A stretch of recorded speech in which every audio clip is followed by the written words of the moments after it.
Yo, what is up, guys? Draco Sean here, back with another video.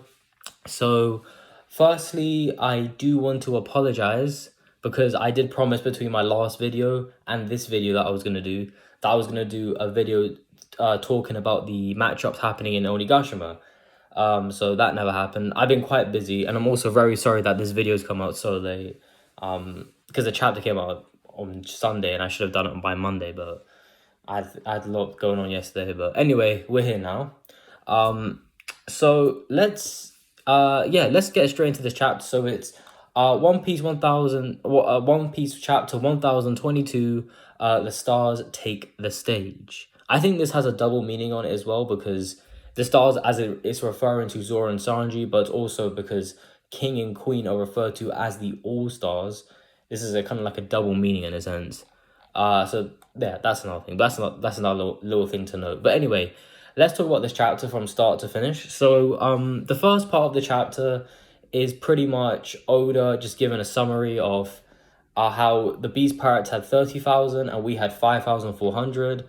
And now that number of 30,000 has pretty much declined thanks to Otama. And our side, our alliance, now has more than that, or more than 5,400 now. So pretty much, yeah, that's pretty much what Oda's talking about.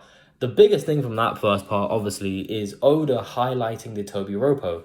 Now, we see three panels of... So we see Who's Who, Black Maria, and Sasaki. All three of them are knocked out. We don't see Ulti on page 1, which is interesting, because I do wonder, if does that mean Ulti and page 1 are going to get back up again? Or is this just...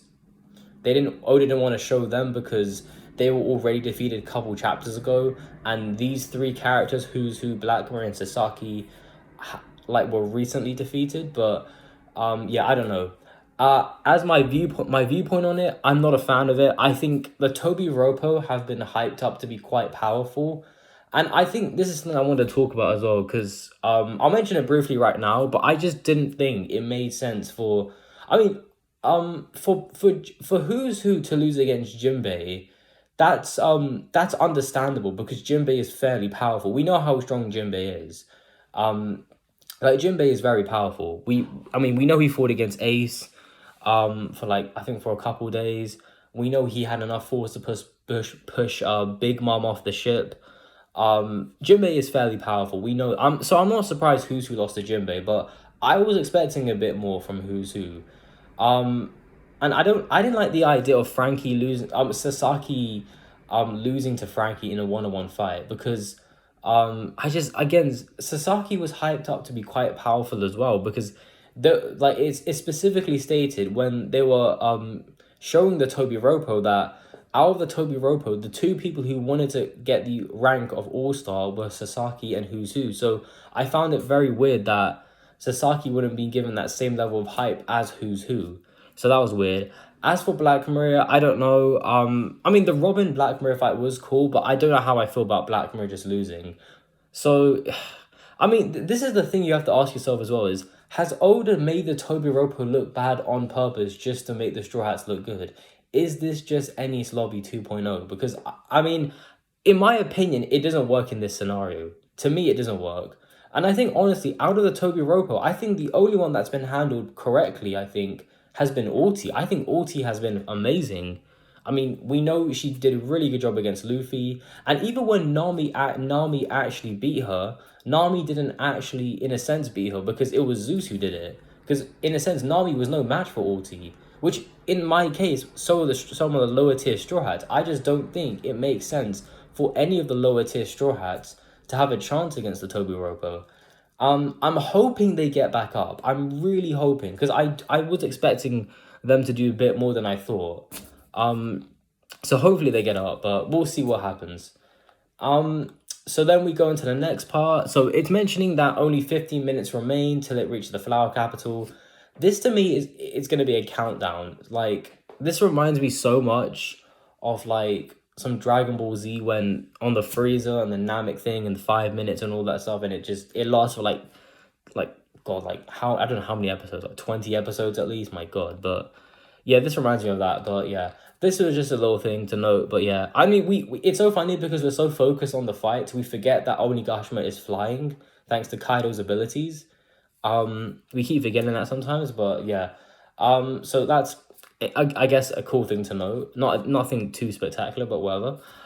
Next part we transition into a fight. Actually, we actually forgot about this fight. Raizo versus Fukuro Kuju.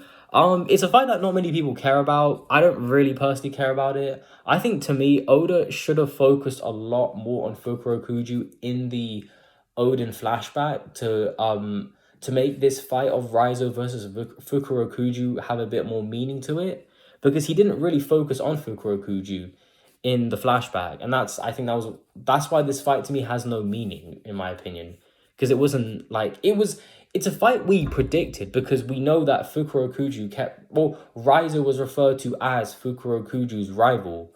But to me, they never had any character interaction before. Only now they've only had their first character interaction in the manga. So to me, this fight, it's just more fan service. It's just ninja. I mean, but one's using his earlobes to attack, and the other one's using ninjutsu. And actually, funny thing is, I think Raizo does have a Devil Fruit, but we're not sure what that Devil Fruit is. But yeah, it's just they're just fighting. But and Raizo's giving his speech about Odin and so on. We've heard the speech so many times anyway, so we don't need to talk about it. But I think the only interesting thing about the thing about that is this whole thing about loyalty, because I find it interesting, because the ending of this arc to me is going to be interesting, because I wonder, because to me, Fukuro Kuju, because the way he says it is, he says the only Wabanchu must always serve the current shogun. And I find this interesting, because does that mean he's going to serve Momonosuke? Because if that's the case, if I was Momonosuke, I would get this man executed, in my opinion. But the problem is, Oda's a very soft cookie, so I don't know if he's going to kill Fukuro Kuju. Because in my opinion, I don't think any of the Oni Wabanchu deserve a pass. I don't think any of them do, because they were part of the misery of Wano. To me, I think Oda should necessarily kill them off, because they don't deserve to live. I mean, think about it. Yeah, I mean, he's saying that the Oni bunch must always serve the current shogun, because from that phrase alone, it's kind of implying that it's like he wants to go against Orochi's will, but not necessarily. Like, from what we know, he's actually very loyal to Orochi. So for me, I will just kill him. I think if by the end of this arc, I think he has to die. I think there are people who have to die. Like, to me, this is a guy that, like, him and the Oni Wabanchu can't be giving a pass, because they've been part of the misery of Wano for nearly 20 years. That's a lot of years as well. So to me, I don't think they deserve a pass at all. Because to me, I think that would be just, it's not bad writing, but it's just like if you're in Momonosuke's shoes, like, your country has been overthrown by a pirate and a man who Odin trusted at first, and you have this guy who was originally under the Kozuki clan, because Fukuro Kuju and the Oni Wabanchu were under the Kozuki clan before Orochi came into power. But then Orochi came into power, this guy just transitioned and went begging for Orochi. So I don't think this guy deserves a pass at all. I think he deserves the axe, honestly, but we'll see what Oda does with Fukuro Kuju. The next part, we go into the third floor. We get Killer and Hawkins. Killer's really... First of all, I'm really liking that Oda is fleshing out Killer. Because because we always sometimes forget that Killer is a supernova. I think some people forget that. But I'm really, really happy. And I'm really liking Killer as well. I want to learn more about him. I think he's interesting for sure. He's so similar to Zoro, but the thing is, Killer's like I think like a Ben Beckman or like a Rayleigh. Like, he seems like the complete opposite of his captain. Like, I feel like with Shanks is more goofy and more thing, but Ben Beckman, like, I think even Oda came out and said in a Vivo card that Ben Beckman is the moon and Shanks is the sun. And I think that's the same thing with Kid and Killer. Like, Kid is more he's like Luffy. He just goes charging into things straight, head first, headstrong. But with Killer's very he's a thinker. He's clearly a thinker. That was clearly shown in this entire arc. And it's really good to see him get a fight. I mean, we knew Killer versus Hawkins was happening, but it's good that Killer also has Hawkins on the back foot, because I hope Killer gets his W, because I really do think Killer is fairly powerful. But yeah, as for the fight, yeah, and also Hawkins as well. Once again using his thousand IQ to come up with ideas. Like, to me, like, and it's interesting because in this chapter, obviously, we just found out that when Killer attacks Hawkins, well, sorry, Kid, who's fighting Big Mom right now, is feeling pain. So and I'm assuming that Hawkins must have planned this from the start when they did their alliance with Kid, because when they went into the alliance with Kid, I'm assuming that Hawkins had a safe protocol just in case Kid did something stupid and tried to betray him. Because obviously we know that Oda's been highlighting in this arc about pirate alliances and how they don't work sometimes. Um, so I do wonder if Hawkins is I did wonder when Hawkins did this, but regardless, we might find that out, I'm sure. But regardless, though, once again, Hawkins showing his thousand IQ, and coming up with ideas and planning ahead, because he's also like Killer. He's kind of a bit of a planner as well. Um, but yeah, and also I do wonder what's gonna happen to Hawkins at the end of this arc as well, because I wonder if what's gonna happen to him. Is he gonna join? Because I know there's this theory that I like this theory a lot, that Kid will actually, his actual main crew that's gonna be able to rival Luffy's is gonna be the actual remaining members of the Supernova. So Hawkins might join his crew, but I do wonder if that's gonna actually happen. Um, I'm not sure about all the Supernova joining, like only some of them obviously, but yeah, as for this fight though, yeah, so from what we know, Killer has the upper hand, but again, Hawkins' ability is so overpowered, it's so hacks. And you gotta find your own route around it. But even when Hawkins did mention his whole thing to Kid, um like to say, oh, if you attack me, you're gonna kill your captain. Even Killer's like, he's laughing obviously because of the smile devil fruit, but he's also like, Killer seems very confident. So I do wonder if Killer has a plan, because Killer is very, like, I think Killer is the one who knows a lot about the world of One Piece. He knows a lot about it, because I think he studies more about the enemies that him and Kid are gonna face in the future. So that's why, and this was shown when Scratchman um used his music delver, his sound delver, whatever you want to call it, and no one knew how to deal with it, and it seemed very overpowered. But Killer knew immediately how to deal with that delver by just covering your ears. So I do wonder if Hawkins' ability also has like a weakness that we don't know about yet. So that's cool to know. But again, really cool stuff from Killer and really cool stuff from Hawkins. I do also hope we see the Kid and Big Mom fight. But yeah, um, yeah. So hopefully we get a full chapter of Kid and Big Mom, because I still want to know what happened to Kid in Whole Cake Island. But anyway, we move on to the next scene. So the next scene, or the next part of the chapter is the biggest part of the chapter. So first of all, this next page we get of King and Queen together, with Queen in his hybrid form and King beside him, and and King is just burning this one guy down with his flames. Really, that's a really cool panel. I love that. That's probably the best panel of this entire chapter. It's such a cool panel. Um, so firstly, Marco is down. I would have liked to seen Marco actually go down, but we find out Marco wasn't down by the end of this chapter. But in this one panel that we saw, Marco looked like he's absolutely gone. And we know that Marco was fighting King, so I do wonder if Marco was no match for King, and well, not no match for King, but he just couldn't handle King. But it says in this chapter that it's due to his stamina mostly that he got defeated, which makes a lot of sense, because we know he's been doing a lot in this arc. So it makes sense that his stamina is kind of depleted. But yeah, no. So King and Queen are just wrecking havoc. Big thing also, I know the Sanji fans were going crazy, is that Sanji both fought King and Queen. I know a lot of people look into that. I mean, it's cool. Okay, fine. Sanji has got the raid, so he's fighting both King and Queen. Okay, cool, fine. But hey, he's not gonna beat both of them all. Let's be real. It makes no freaking sense to beat any of them. Even in single combat, I still don't think Sanji can even beat King or Queen. But we'll have to see. So Zoro is obviously still trying to heal. They're still trying to heal him, and then King and Queen want to get rid of Zoro. They actually do. They actually want to get rid of Zoro. So they clearly think that Zoro is a problem. So that's cool that King and Queen are actually acknowledging that Zoro is a big problem for them.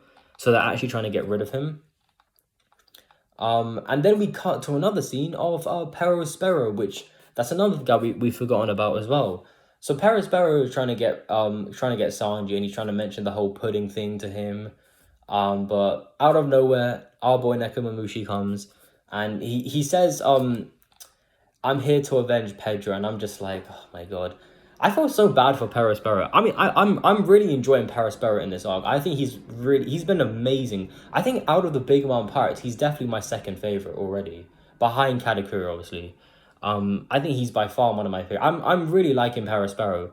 I mean, I want him to. I'm really happy he's getting a lot of screen time because he is the eldest son of the. Even though he's not a sweet commander, he is very powerful, and he had again his bounty is 700 million, so he's clearly not a scrub. So yeah, but this is cool. Nekomushi versus Paris Sparrow is very close. I mean, a lot of people think that Nekomushi is gonna mollywop Paris Sparrow, but I disagree because yeah, Nekomushi was able to keep up with Jack, but we do forget that Paris Sparrow is very strong. I mean, again, he's not a sweet commander, but I would say he's the next best thing to a sweet commander, I would say. But again, the whole thing about avenging Pedro is just so. I mean, to be fair, Nekomamushi wasn't there at Whole Cake Island, and he doesn't know the full story of what happened. All he knows is that Pedro was killed, and because and someone told him it was Well, I think Carrot told him that it was this guy Paris Sparrow. But obviously, we knew what happened. What happened was Pedro blew himself up on purpose to get out of the situation that Paris Sparrow put him in, but. Don't forget also that the Straw Hat Pirates and Pedro went to Whole Cake Island to directly challenge the authority of the Big Mom Pirates. So they were just doing the natural thing and defending their territory. So just like Paris Barrow said to Carrot and Wanda, like, you guys came into our territory, you guys came to pick a fight with us, and you have to suffer those consequences. And Pedro's death was part of that. But Pedro blew himself up on purpose. So, yeah. But anyway, yeah, Nekomushi doesn't know, but maybe when he finds out, he might have a different approach to Paris Barrow, but we'll see. So that fight should be interesting. King then eventually corners Zoro and Miyagi, and they're trying to take Zoro away. And I really do like also that we're getting to see more of King's fire abilities, because he is called King the Wildfire. And I by the way, I love King's design is so cool. I mean, I think personally King has the best One Piece design of all time. Like, his design is so amazing. But anyway, back to the thing. Yeah, King's using his fire abilities, and it's really good to see that, because we haven't seen King do too much. So hopefully now we're going to see more. But when King is about to attack them, Marco gets back up, and he blocks King's attack. I think, and apparently it's the same attack he used in Marineford War. When he blocked, I think, was it Kizaru, wasn't it? So that was cool. But then I think the biggest thing of this chapter is what Marco reveals about King. So according to Marco, we finally learn a bit more about King's race. So King's race was living on top of the red line. Now that to me is huge news. And this is something I've been theorizing ever since we heard about King's race. Because if you go back because this is a theory I had about King's race, because I think the reason why King is joining King is with Kaido, because Kaido is going to directly challenge the authority of the world government, and I think Kaido wants to fulfill Rock's D. Zebek's ambition to become king of the world. And obviously, what do you have to do to become king of the world? You've got to overthrow the world government. And I think King wants to be a part of that, because I think King... Well, for King, I don't think I think he obviously shows a great deal amount of loyalty towards Kaido, but I think another reason why King is joining Kaido is because King wants revenge on the world government for what they did to his race. Because look at this. They lived on top of the red line, and they burst into flames accordingly, which makes sense because King is always on fire anyway.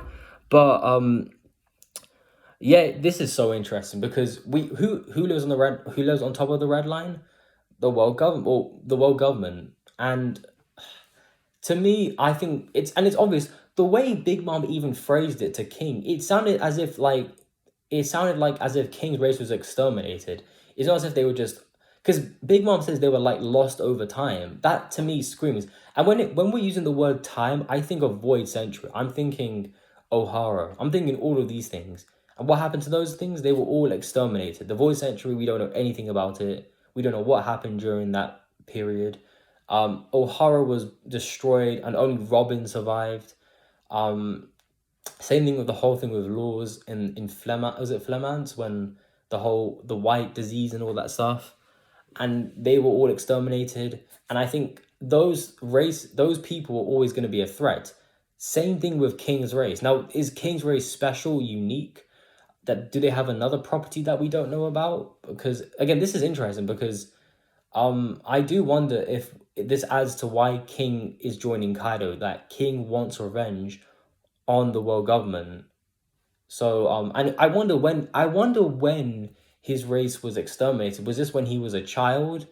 Because if this happened, because we don't know King's age yet, which I find interesting. We actually don't know King's age.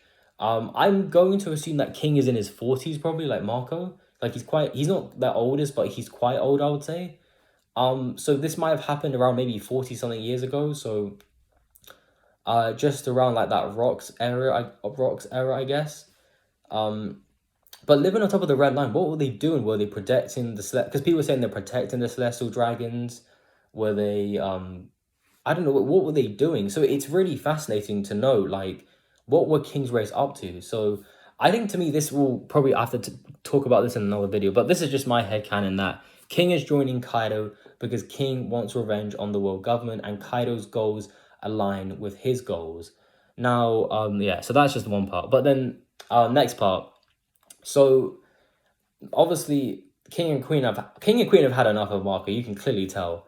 Like Marco's getting up after the attacks, and then Marco just says, "I'm giving up," and I'm just like, okay. I mean, I think because then Marco then says, it's time for the stars to take the stage," and that obviously referring to the new era of pirates. Because remember, Marco is part of the old era of piracy. He's not actually that old, but he's part of that old era because he was at the time when Roger was around and Rayleigh and all these legends were around. So he's technically part of the old era. And he says that he's basically saying that King and Queen should be left up to the new era of pirates, which is Zoro and Sanji. And this panel was of Zoro and Sanji, just one slicing King and Sanji kicking Queen. Really cool. And then they say at the end, both Zoro and Sanji say that we're getting ever closer to for Luffy to reach his dream of becoming king of the pirates. And they say if we win this. So we'll see how this goes. So we're now finally getting Zoro versus King. The fight that everyone has been waiting for. All Zoro fans have been waiting for this. I'm excited. I'm very excited for Zoro versus King. I think it's going to be an amazing fight. And I think it's going to be interesting because we still haven't seen King's hybrid form as well. So, but yeah, that was pretty much the chapter. I don't think I missed anything out. But yeah, I think to me there were some big things obviously. So Rizo versus Fukuro Kuju was a small thing. Killer versus Hawkins was a pretty big thing, I would say. The Toby Ropo, whether they're defeated or not, I don't know. What else? Obviously, Zoro versus Kings, Sanji versus Queen. Marco once again showing why he's an MVP of this arc. Perospero versus Nekomamushi, we'll see that where that goes. Again, this chapter has a lot of things. That's why this video is going to be so long, because this chapter has so much. There's so much package inside this chapter, like it's ridiculous. But anyway, yeah, this chapter's been great. If I had to rate the chapter, I'm gonna say right now it's not a 10 out of 10. To me, it's either an 8 or a 9. I'm not happy about the way the Toby Ropo have been handled. I'm not happy about that. I think Oda could do a much better job of that. Hopefully they get back up, because I do want to see what they can do. But yeah, King, I think the reveal about King's race, again, adding that extra mystery about King and who he is, because we don't know what race he is. I know there's theories that he could be a Tengu, but I don't know. But King, again, once again, he's very intriguing. But yeah, that's the chapter. About 8, I gave it 8 or 9. I'm gonna stick to 8. I'm sticking to 8 out of 10. So that's the chapter, guys.